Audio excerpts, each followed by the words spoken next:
عزوز سلامتنا تقبلوا كبرى سمعتنا كاب استودينا على توزينا انهم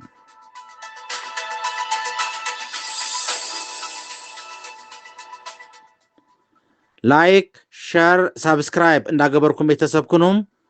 فلما كاندي ارستاتهم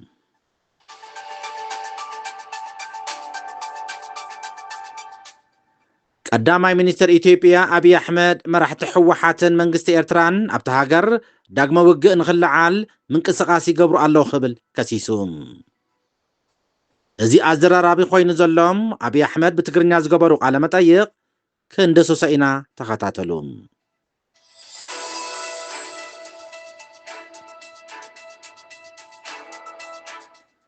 بتماساسال زينام بريزيدنت إثيوبيا قد أفدق بحري زل عالماون أكالو علاونة مخانو تزاريب اللهم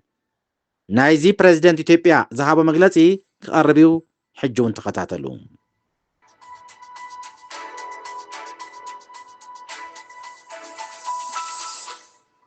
أب ماكلاي مبرا زتقرقرو إيرتراويان كالوات زيغاتاتن زركبوهم أب زسكف كونتات كم زركبو تحبيروم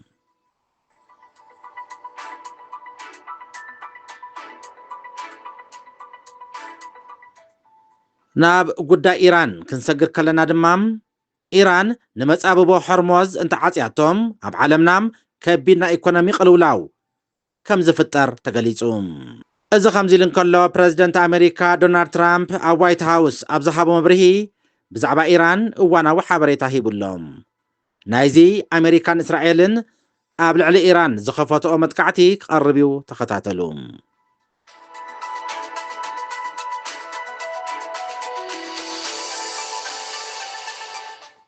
بتماساسال زينام درونات إيران أب أذربيجان كم زدك عمنجست قليزهم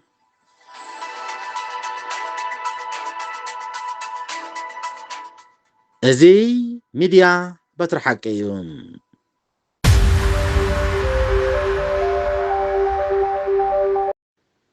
قداماي ሚኒስትር ኢትዮጵያ አብይ አሕመድ መራሕቲ ሕወሓትን መንግስቲ ኤርትራን ኣብታ ሃገር ዳግመ ውግእ ንኽልዓል ምንቅስቓስ ይገብሩ ኣለዉ ክብል ከሲሱ ጥሩፍ ፀረ ለውጢ ብምባል ዝወረፎም ኣብ ትግራይ ዝርከቡ መራሕቲ ሕወሓት ኣብ ትግራይ ናይ ፖለቲካን ልምዓትን ለውጢ ከይመፅእ ዓንቃ ፈተራ ይዋስኡ ኣለዉ ብምባል ክነቕፎም እንከሎም ምስ ጨና ልምዓት ዘይፈልጡ ግዳማውያን ሓይልታት ወዘልዘል ይብሉ ኣለዉ ብምባል እውን ወቂሱ ኣብ ኤርትራም ምኽንያት ዕንወትን ስደትን ዜጋታቱ ኮይኑ ንዝበሎ መንግስቲ ኤርትራ እውን ኣብቲ ኣብ 2022 ዘብቃዕ ኩናት ትግራይ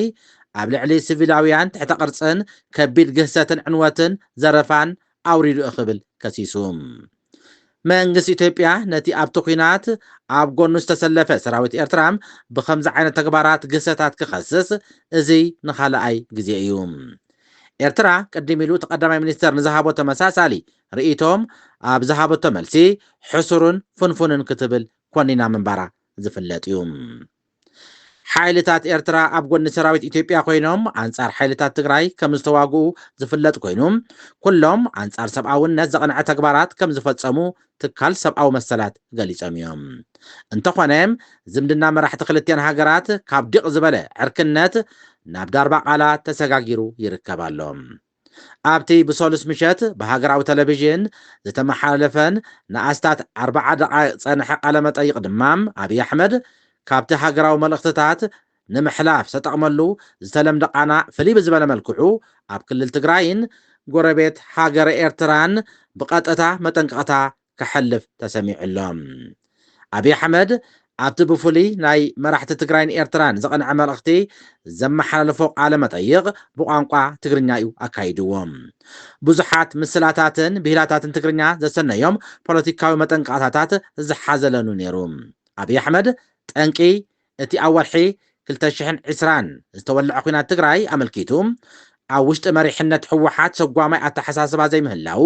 እቲ ክልል ናብ ዓዘቕቲ ኩናት ክጥሕል ምኽንያት ከም ዝኾነ ተዛሪቡ ንሱ ሕወሓት ብዝበለየ ኣተሓሳስባ ዝገዝእ ሰልፊ ብምባል ክነቕፎም ከሎም ብሰንኩ ናብ ዘይተደልየ ኩናት ተኣትዩ ክብል እውን ተዛሪቡሎም ኣብቲ እዋን ፍሉይ ልኡኽ ሕብረት ኣፍሪቃ ዝነበረ ኣብቲ 2 ዓመት ኩናት ትግራይ ኣስታት 6,000 ሰባት ከም ዝሞቱ ምግላጹ ይዝካር። ኩሎም ኣብቲ ኩናት ተሰለፉ ሓይልታት ድማ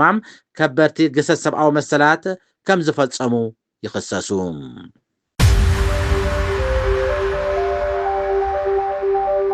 ፕሬዝደንት ኢትዮጵያ ጉዳይ ኣፍ ደገ ባሕሪ ዘለዓለማውን ኣካል ሉዓላውነትን ምዃኑ ተዛሪቡ።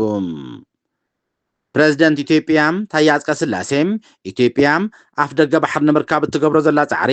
ዘለዓለማውን ካብ ጉዳይ ሉዓላውነትን ዘይፍለ ምዃኑ ገሊጹ። ታዬ አጽቀሥላሴ ነዚ ገለጸ መበል 130 ዓመት ዓወት ዓድዋ ንምብዓል ኣብ ኣዲስ ኣበባ ኣብ ዝተኻየደ ስነ ስርዓት እዩ። እቲ ላዕለዎት ሰበስልጣን መንግስቲ ኣዘዝቲ ሰራዊትን ዕዱማት ወፃእን ተሳተፍዎ ጽምብል ብመንግስታዊ መራኸቢ ብዙሃን ኢትዮጵያ ብቐጥታ ተፈኒ እዩ። ነባርን ዘተኣማምን ኣፍ ደገ ባሕሪ ናይ ምርካብ መሰልና ካብቲ ሰማዕታት ዓድዋ ብሓላፍነት ኣባና ዘሕደርዎ ናይ ሉዓላውነት እምነት ዘይፍለ እዩ ኢሉ ኣሎ። ልምዓት ኢትዮጵያ ብተደጋጋሚ ክዕንቅፍ ዝፍትኑ ሓይልታት ንተግባራቶም ምግታእ ወሳኒ ምዃኑ እውን ገሊጹ ኣሎ። ውግዕ ዓድዋ ኣብ መጀመርታ መጋቢት 1896 ኣብ መንጎ ሃፀይ ምኒልክ ዝምርሑ ኢትዮጵያውያንን ብኦርሶቴ ባርያቴሪ ዝምርሑ ኢጣልያውያንን ኣብ ከባቢታት ጎቦታት ዓድዋ ትግራይ ዝተኻየደ ኮይኑ ብዓወት ኢትዮጵያ ከም ዝተዛዘመ ዝፍለጥ እዩ። ኣብቲ መደብ ወተሃደራዊ ሰልፍታት ብወተሃደራዊ ባንዲ ዝተዳለወ ሃገራዊ ደርፍታት ዝቐረበ ኮይኑ ኣፍ ደገ ባሕሪ ምሕዋስ ግድን እዩ ዝብል ቴማ እውን ነይርዎ እዩ። ሰበስልጣን ኢትዮጵያ ጎረቤቶም ዝኾነት ሃገረ ኤርትራ ንተቃወምቲ ኢትዮጵያውያን ሓይልታት ብምዕጣቕ ንዘይምርግጋእን ምዕባለ ሃገሮም ተዕንቀፍ ከም ዘላ ክኸሱ እኳ እንተጸንሑ ኤርትራ ዝቐረበላ ክሲ ነጺጋቶላ። ኣዛዝ ሰራዊት ኢትዮጵያ ፊልድ ማርሻል ብርሃኑ ጁላ ኣብቲ ዓወት ጽምብል ተረኺቡ ከዳዓደቀ ሃገር ምስቶም ግድብ ኣባይ ከይህነጽ ኣፍ ደገ ባሕሪ ከይነውሕስን ልምዓት ከይነጓናጸፍን ዝብህጉ ጸላእቲ ወጊኖም ከይተሓለሉ ይሰርሑ ኣለዉ ክብል ከሲሱሎም። ሰራዊት ኢትዮጵያ ኣንጻር ናይ ወፃእ ጸላእትና ከምኡ እውን ከዳዓደቀ ሃገር ዝበሎም ክገጥም ድሉ ምዃኑ እውን ኣጠንቂቕሎም።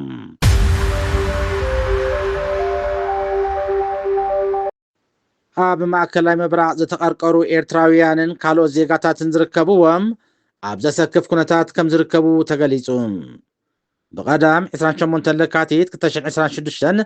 ዝጀመረ መጥቃዕቲ እስራኤልን ኣሜሪካን ኣብ ልዕሊ ኢራን ስዒቡ ላዕለዋይ መራሒ ኣያቶላህ ዓሊ ኻሜኒ ምስ ተቐትለ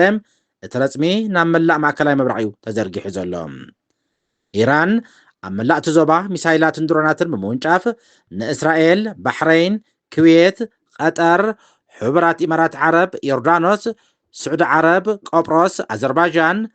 ብመጻቦ ሕርሙዝ ዝሓልፋ መራኽብን ዕላማ ብምግባር ነቲ መጥቃዕቲ ምላሽ ይባላ።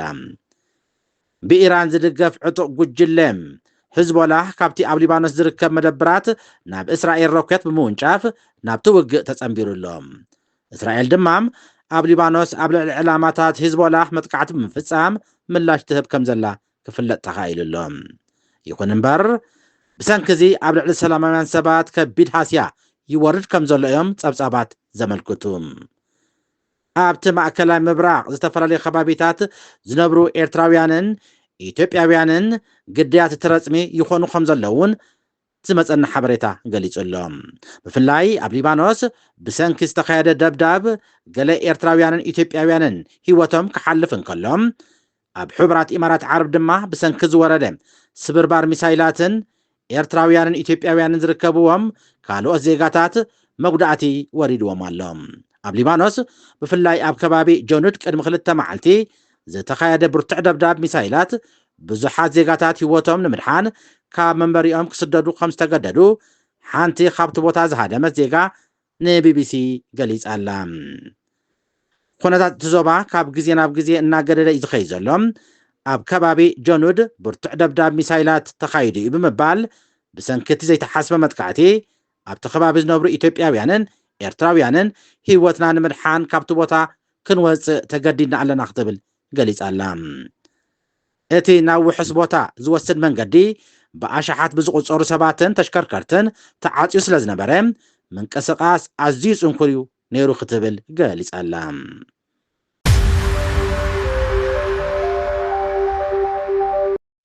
ናብ ጉዳይ ኢራን ክንሰግር ከለና ድማ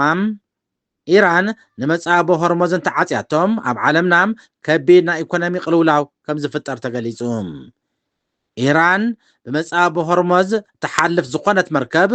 ከንድዳ ድሕሪ ምባላ ስዒቡ ዘሻቀል ኩነታት ተፈጢሩሎም ሆርሞዝ ሓደ ካብቶም ኣብ ዓለምናም ጽዑቕ ምንቅስቓስ መራኽብ ዝረኣየሎም መስመራት እዩ ኣስታት 20 ሚእታዊ ካብ ነዳድን ተፈጥራውን ጋዝን ዓለምናም ብጸቢብ መስመር እዩ ዝሓልፍ ኢራን ግና ድሕርቲ ኣብ ልዕሊ ዝተኣወጀ ኩናት ንጣብ ነዳዲ እውን ትኹን በዚ መስመር ከም ዘይሓልፍ ገሊጻላ እዚ ኣገዳሲ መስመር ጸገም እንተጋጢምዎም ዋጋታት ኣቑሑትን ነዳድን ዓለምናም ብዝለዓለ መጠን ወሰኽ ከስዕብ ከም ዝኽእል ሻቁለት ፈጢሩሎም እዚ ከምዚ ኢሉ እንከሎም ፕረዚደንት ኣሜሪካ ዶናልድ ትራምፕ ኣብ ዋይት ሃውስ ኣብ ዘካየዶ መደብ ብዛዕባ ኢራን እዋናዊ ሓበሬታ ሂብሎም ሰራዊት ኣሜሪካ ምስ እስራኤል ብምዃን ንዕላማታት ኢራን ፍጹም ይዕንሎ ድሕሪ ምባል ካብቲ ዝተመደበሉ ግዜም ኣቐዲሙ ከም ዘለውን ሓቢሩሎም ትራምፕ እቲ ስርዓት ንንጹህ ህዝቢ ኢራን ከም ዝጎድአ ብምግላጽ ምስ መንግስቲ ኢራን ዘስካሕክሕ ን47 ዓመታት ከም ዘሕለፈ ይገልጽ ህዝብናም ዓብይ ስራሕ ይዓመሎ ድሕሪ ምባል ድማ ወሲኹ ኣብ ዝግጭት ዋጋ ነዳዲ ንምንካይ መደብ ከም ዘለዎ ተዛሪብሎም እዚ ከምዚ ኢሉ እንከሎ ሃገሩ ድሮናትን ሚሳይላትን ኢራን ኣብ ነብሲ ወከፍ ሰዓታት ተሃርም ከም ዘላ ገሊጹሎም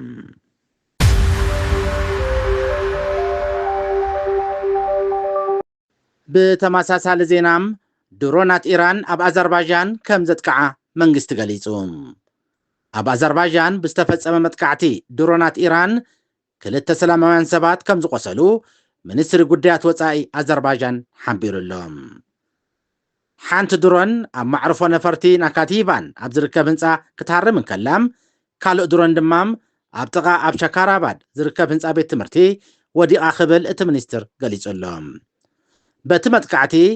ሓደ ህንፃ ማዕርፎ ነፈርቲ ክህሰን ከሎም ክልተ ሰላማውያን ሰባት ድማ ቆሲሎም ኣለው ኣምባሳደር ኢራን ኣብ ኣዘርባይጃን መብርሂ ክህብ ተፀዊዑ ከም ዘሎም እቲ ሚኒስትር ይገልጽ